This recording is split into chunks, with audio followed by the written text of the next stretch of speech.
everybody, I'm Chris Massey, and welcome to the Chris Massey Music Show here on the American Hearts Radio Network. Tonight is episode 2 of season 4 and the 52nd episode of the Chris Massey Music Show. We are glad you're joining us tonight, and of course I am joined always by my partner in crime, Mr. Al Burrows. Al, how are you this evening? Doing well, man. How's it going? Yeah, have you been doing any shows with the SOS band lately? You guys been on the road anywhere?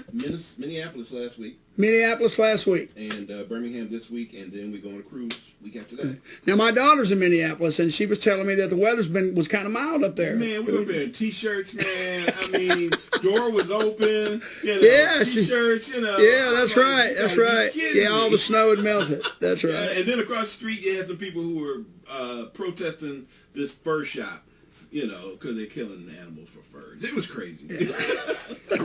All right. Okay.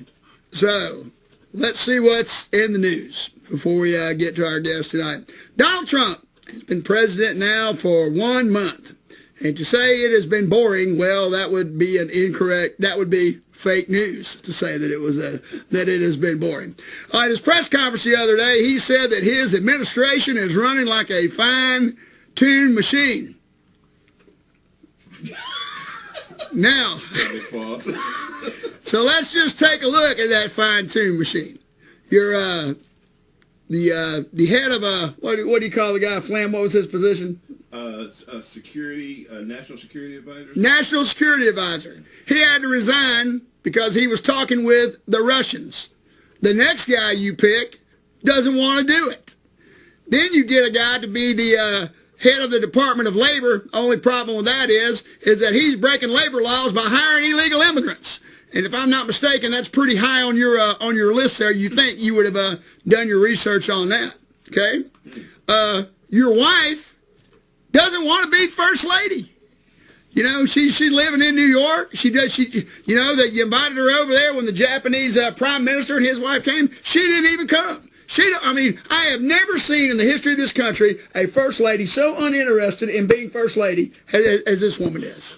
You passed a ban, not a Muslim ban, just a Muslim ban on 7 countries, and it got turned over. They turned it over. So what I think's happening here, Al, is that Trump is used to running a business. Yes. And in his business, when he says to do something, people do it. That's right. And if you make fun of him, you get fired. That's right. And if you question him, you get fired. And he's finding out with the presidency that is not the case. His approval rating is right now at 38%. That is the lowest approval rating for any president in American history 1 month into the administration. Wow. Now, and this makes a lot of sense, and the reason it does is because Donald Trump's base has always been about 38%. Okay? The 9% that pushed him over to win the presidency was 9% of the people in this country who just could not vote for Hillary. They weren't voting for Trump. They were voting against Hillary. And now they've jumped ship. There it is. Have you seen Kellyanne Conway lately? This woman, she can't even get her hair brushed to go on TV, for crying out loud. And she's having to go up there and lie constantly. There's not a doubt in my mind she has went into Trump's office. She has resigned, and he said, name your figure, I'll write you a check to stay. That's the only way in the world that she will stay. Another thing that is quite interesting is that since Donald Trump has been president, he has done an exclusive interview with Bill O'Reilly and with Sean Hannity on Fox News. Now, this is just a theory, but here's what I think happened. I think after he got elected, he called the people at Fox News and he said, look, I will give you exclusive interviews anytime you want them. But Megyn Kelly, she's got to go. That's the deal. Wow. That's what I think happened. Why else would you get rid of the second highest rated cable show on cable TV? Why would you do that? Didn't know that. That. So anyway, so they've got him in their back pocket. And, what really scares me the most about Donald Trump is if his ratings get low enough, he's going to get in a room with those advisors, and they're going to say, we need something to raise your ratings and get the American people behind you, and that would be a conflict. That's what scares me, and I don't put it past him. I don't put it past them. Some, you know, instead of fake news, some fake little war or something, you know, to really make him shine or something like that. But the big news is that what the Republicans will not talk about is that they are investigating whether or not the Russians were trying to hack the election, and if Donald Trump and any of his crew knew anything about it. And if they did and they find out, it's over. It's a Democratic's dream. He will be impeached, and Mike Pence will have to pardon him. And bye-bye in the next election. Don't believe me, just ask old Gerald Ford. All right, we have got a great show tonight. I have got Nickey Ford from Powerline and the Western Sizzlers here, so stick around. It's going to be a good one tonight. We'll be right back. Hey, I'm Leon Smoker. And I'm Rachel Jordan. And I'm Moses Moe from Mother's Finest. And you're watching the Chris Massey Music Show. Hey, man, you remember that time when you guys opened for Aerosmith? I do. Man, that was awesome. Boys got the drinks going round. I ain't got no worries and the work's all done, and I ain't going home. I'm having too much. All right, we are back. We are back. Okay, this part of the show is brought to you by O'Doul's non-alcoholic beer. O'Doul's non-alcoholic beer for those times in life when you only need to look like you're having a good time. All right. Okay. Now, my guest tonight is a very talented guitarist right here in Atlanta, and he did a stint for a long time out in L.A. in that big L.A. scene back in the 1980s. He currently plays in a band called Powerline, which features former members of Atlanta great rock band Riggs, Steve Carlisle on drums, and Dave Riddick on bass. And he also plays guitar in the Western Sizzlers, who will be appearing this Sunday at the Oyster Fest by the Steam House Lounge in Midtown Atlanta. There are 4 bands that day, and they are the headliner going on somewhere around 4 o'clock. So would you please welcome to the Chris Massey Music Show, Mr. Nickey Ford. Come on in, bro. Good to see you. I'm good, man. So glad you can make it. I've seen you play a few times, and actually got a chance to talk to you when my band did a show with you guys at the Star Bar back a while back, which was a real fun night. So you told me you were a Grady baby. Yes. Born City boy. Born here in Atlanta, Georgia, and you started playing guitar when you were 7. Absolutely. And this is an interesting little bit. You said that a guy was going around your neighborhood knocking on doors, asking if anybody in the house wanted to take guitar lessons, and if that wouldn't have happened, you might have not been a guitar player. I could have been a plumber. If they'd have been coming around wanting to know if you got a kid want to be a plumber, it could have been me, you know. And guitar must have come quick to you because you told me you had bands in the 6th grade, 8th grade, and in the 9th grade you had a band called Peppermint Society that did some things around Atlanta. Why don't you tell us a little bit about that? Did all the sock hops for all the high schools in the local area, all the Battle of the Bands and stuff like that. You know, it wasn't, you know, like club stuff or sure, but it was money. It wasn't stadiums yet, you know, but for a 9th grade guy. But we played all sock hops everywhere. What was minimum wage back then? Like $1? Oh gosh, yeah. So I'm sure you were. I'm sure our minimum wage was even lower. Yeah, but you were probably making more than $4 after 4 sets. I would imagine so. Yeah, maybe. Yeah. All right, so then you get out of high school, and the Atlanta music scene was pretty hot back then, wasn't it? There was a lot of places to play, and for all kinds of genres of music and stuff. Yeah. And what type of music were you guys playing at that time? I was in a band called the Orpheum Circuit then, and we were pretty much doing covers. We did an original or 2, but a lot of covers and we were all 17 or whatever. Right.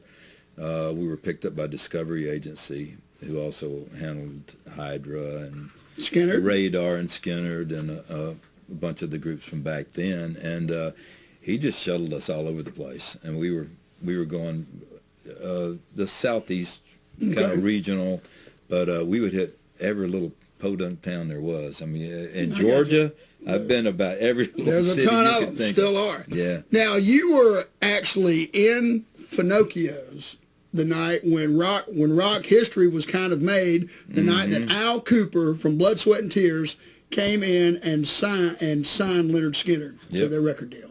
Yes. And He walked in. He was standing about 4 or 5 feet in front of me, and we ended up letting him come up and play. Oh God, what was the name of that tune? We had a B3 on stage, so you know he wanted to play "Season of the Witch." So, okay, all right. So Wow. anyway, so he comes up and plays with us, and it was us and Skinner, and he signs them that night. And then something even funnier, about a month or two later, we're playing Finocchio's again, and we're standing outside on the sidewalk, and this guy says, "You know Skinner's opening for The Who tonight, Madison Square Garden." I mean, it happened so fast. It was unbelievable. Yeah, that It was record like, got out we're there, going, and what the hell just happened?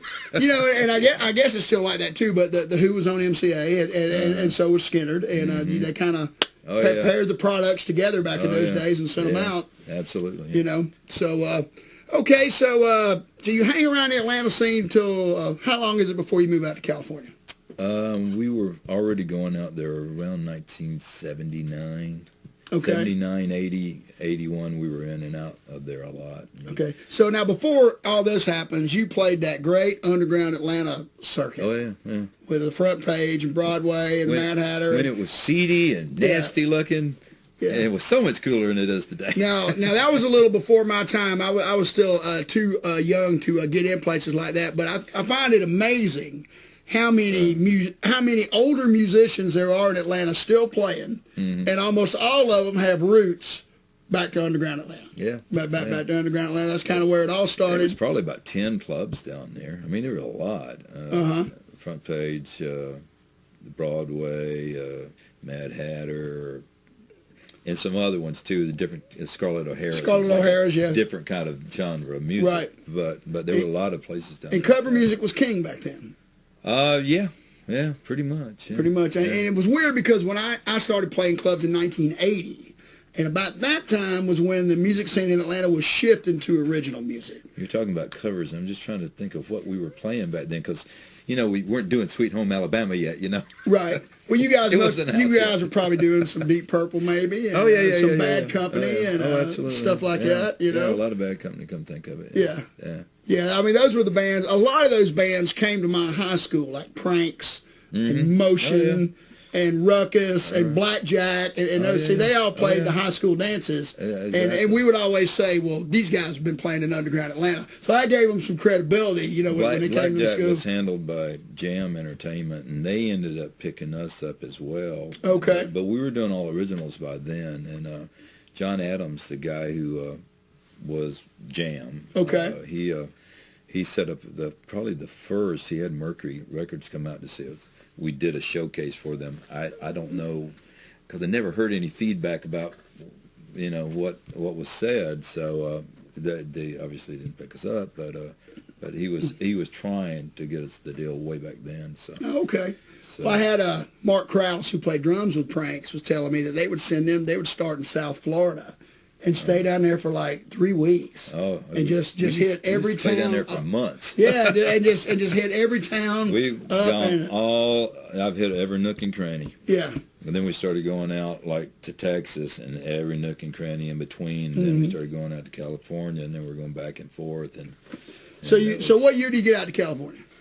Well, we were out there, like I said, I think it was around 79, and then we came back to Atlanta. I think it was about another year before we got back out there. So it was 80, mid-80, 1980. 1981. Yeah. So the what they called the big hair scene or whatever they call it. It was just we all had big hair and mohair. It was just in the early deal at that time, because 80 and 81, the alternative music was really beginning to take over the radio. Yeah. You know, I remember the first time someone, a friend of mine had the Motley Crue record. I want to say it was like 82 or something. He said, you got to hear these guys, you know, and stuff. But so what was it like out there? Because see, back here in Georgia, what we were seeing through MTV and everything was clubs that were packed with nothing but rock and roll people and a lot of good-looking girls and a lot of bands. What they don't tell you is most of the clubs out there are so small. I mean, you know, if you've been to the whiskey. The whiskey is not very big. And that's the correct. whiskey's an okay size, and the Roxy's an okay size too. But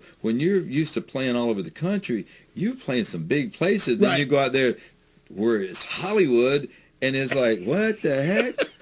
You know, it's like you're sizing down, you know. Yeah, the first time I went in the whiskey, I was there as a patron. Saw Joe Ely play there one night, and I walked in and I was like, man, there's nothing to this place. Yeah. You know, and I was always curious why the stage is 5 feet off the ground.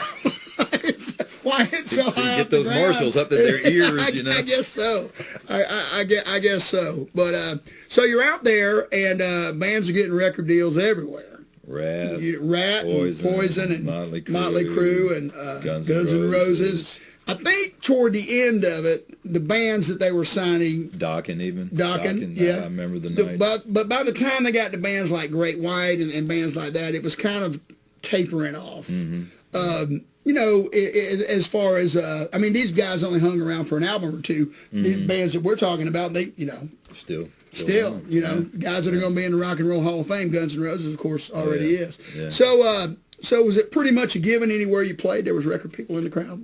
No, not really. Really? Not See, really. That was kind of a myth here. And also it depends on what nights. It's hard to figure out exactly what nights they're liable to be there, because when you're gigging there and you're wanting the Friday and Saturday nights, that doesn't mean that's when they're going to be there. They might be there on a Tuesday. You know. Yeah, 'cause Friday and Saturday they might be out doing their own thing. When everybody, all the wannabes come out on the weekends, you know, and that's you know, sometimes not when they want to be there. So I got you. So sometimes bands that can't get the good nights are getting signed, right? You know, so it's kind of crazy that. But the band you were in, you guys did get looked at. You said Poison's management was interested in y'all. Yeah.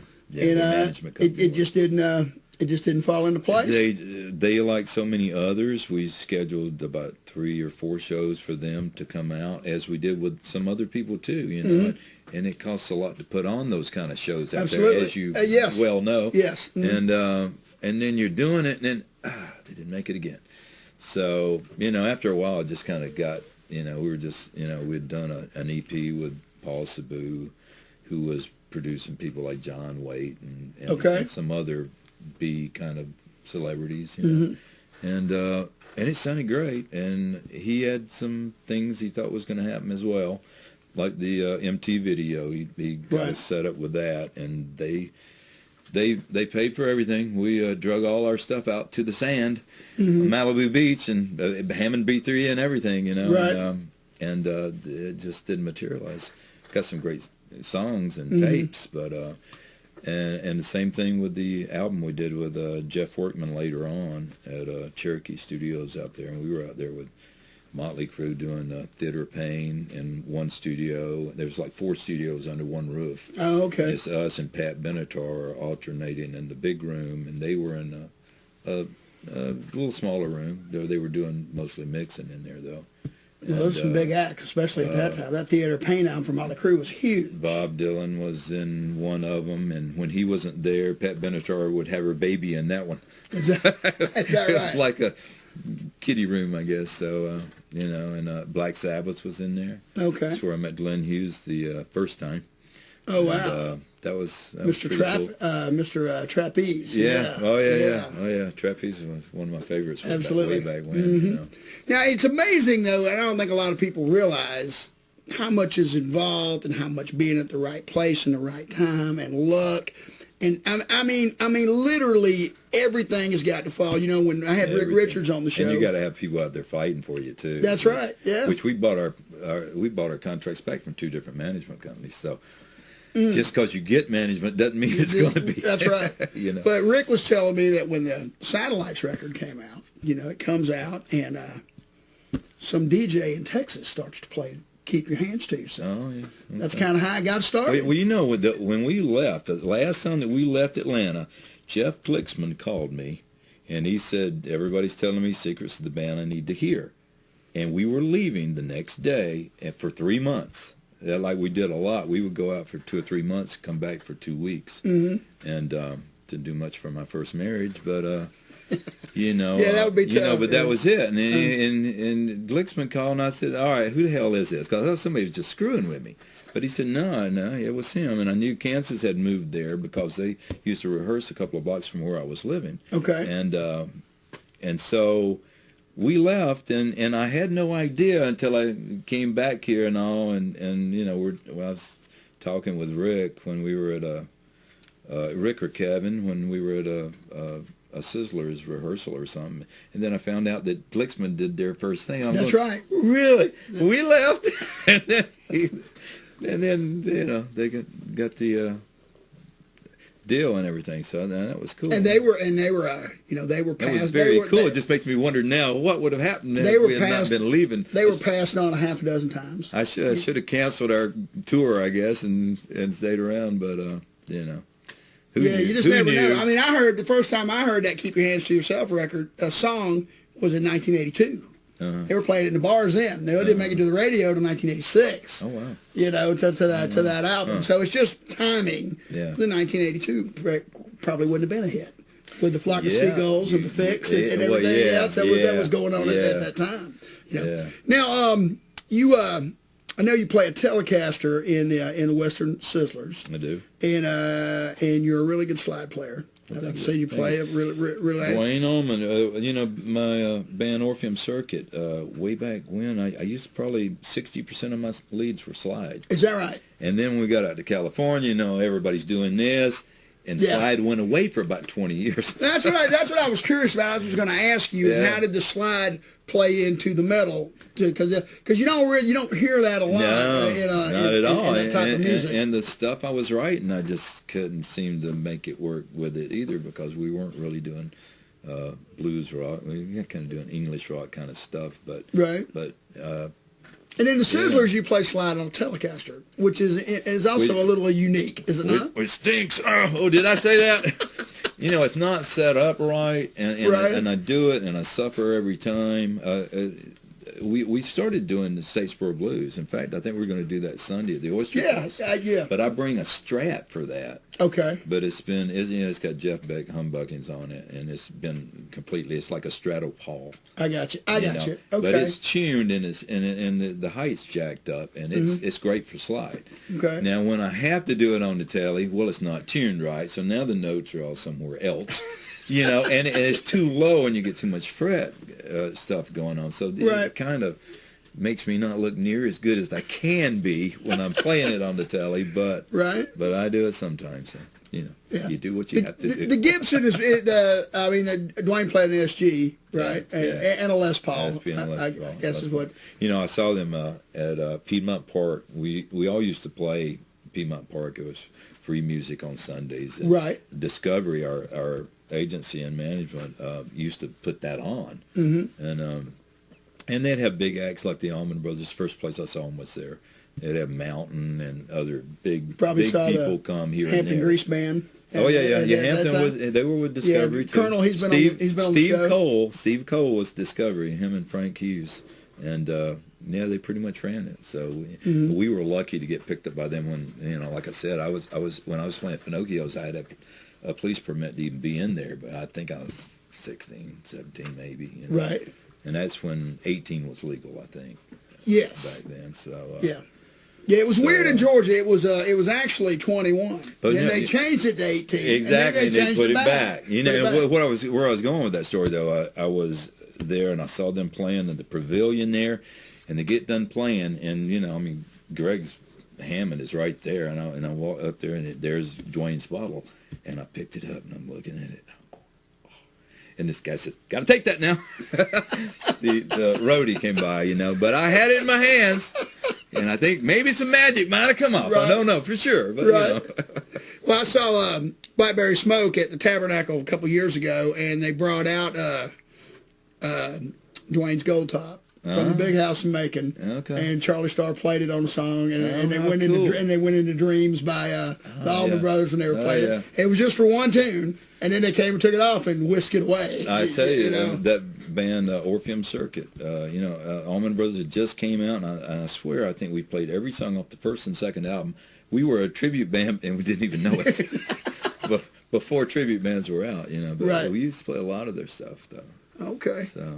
So these days, you got the Powerline band going. Now, is that more of a straight rock band, or is it a? It's more like your '80s hair stuff, you know. Okay. More like a Rat and Warrant, kind of stuff of that nature. Well, you got the Riggs rhythm section, man, so I know it's rocking, man. We do some 70s stuff, too. We do Okay. a lot of Peter Frampton stuff like that, too. I got a talk box from 1970, and Okay. I've used it on about every talk box song there is. So, Okay. that, and I'm also lead singer in that band. Okay. And used to drag keyboards around a lot, too, but it just depends on the side of the I got stage and everything, and how much work I feel like doing, you know. I understand. Because it's a lot of extra work. And you got the Sizzlers, you know, Yeah. the thing that you do. So Sizzlers has worked out to be a very cool little act, so. yeah, And yeah. Good to play with Rick Richards and Kevin too.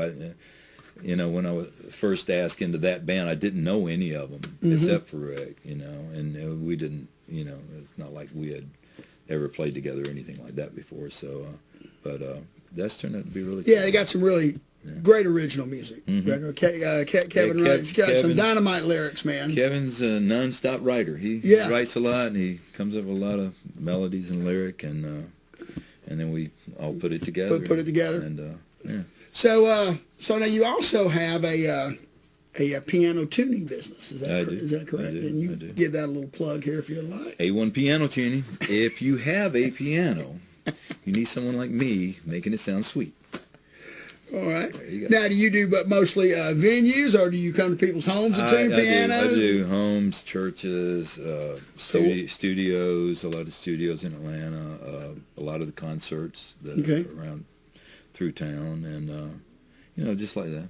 Okay.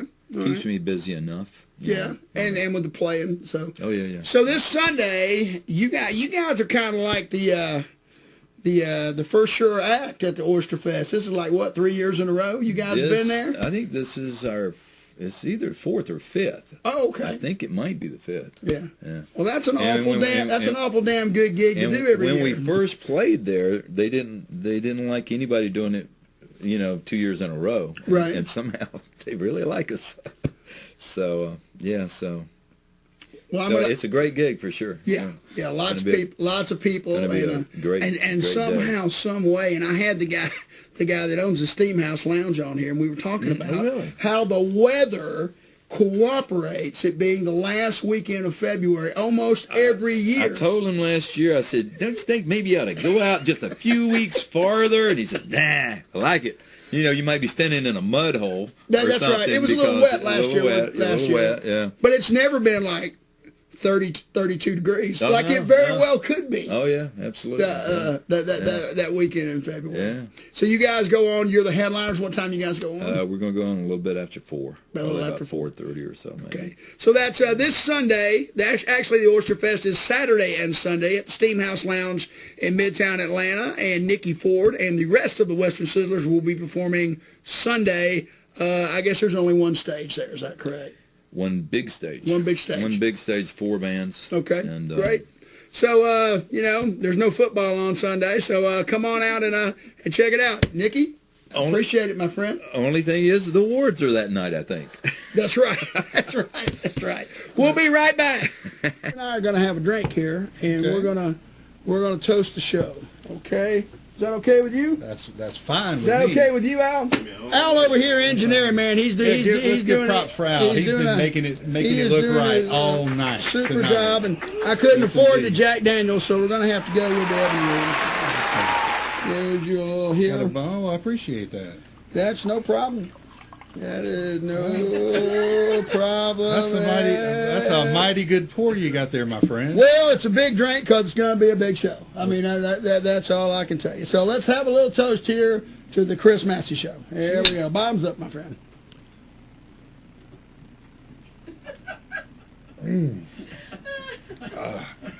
Oh, good Lord.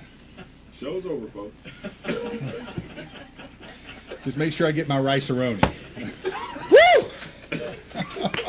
Good Lord. Oh my God, Johnny, he's not supposed to be drinking. Chris, wake up. You got to finish the show. Where am I? Web TV. All right, we're back. For being a guest on the Chris Massey Music Show, my guest Nickey Ford will receive a 6-month supply of rice-a-roni, the San Francisco treat, and a case of Turtle Wax. Just see Ray, the security guard, down in the lobby, and he will get you your door prizes.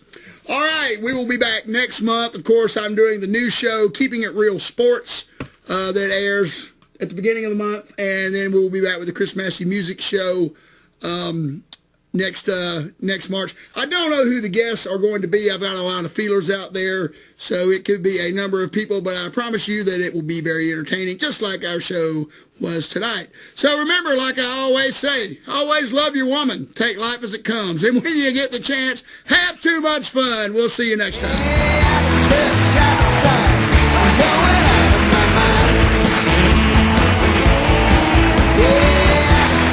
Out of